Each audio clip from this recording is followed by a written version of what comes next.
নমস্কার বন্ধুরা, আজ আমি আপনাদের সাথে সর্ষে ইলিশের রেসিপি শেয়ার করছি। তো প্রথমে মাছগুলোকে ধুয়ে নুন, হলুদ আর কাঁচা সর্ষের তেল মাখিয়ে নিচ্ছি। কড়াইতে তেলটা আমার গরম হয়ে গেছে, মাছগুলোকে আমি একটা একটা করে ছেড়ে দিচ্ছি।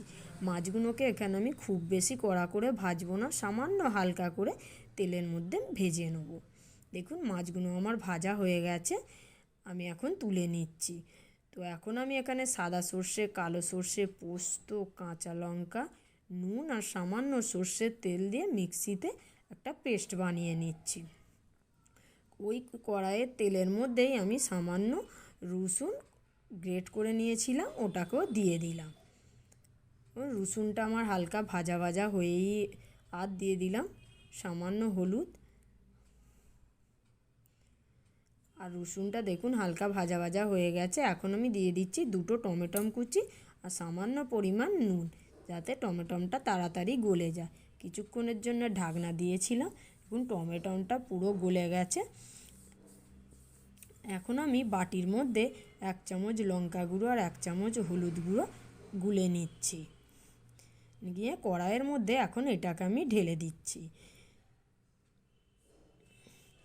দিয়ে মশলাটাকে আমি ভালোভাবে কিছুক্ষণের জন্য কষে নেব।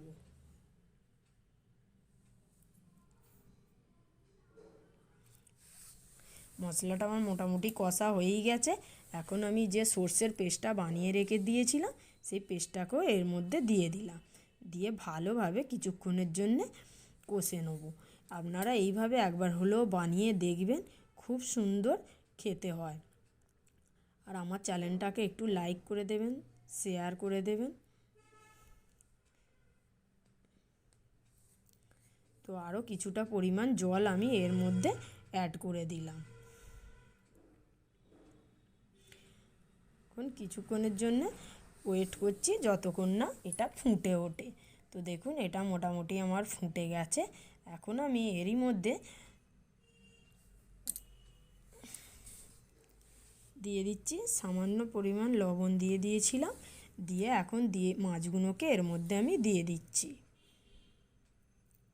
দিয়ে কিছুক্ষণের জন্য ঢাকনা দিয়ে দিচ্ছি। তো কিছুটা পরিমাণ জল আমি আরও অ্যাড করেছিলাম।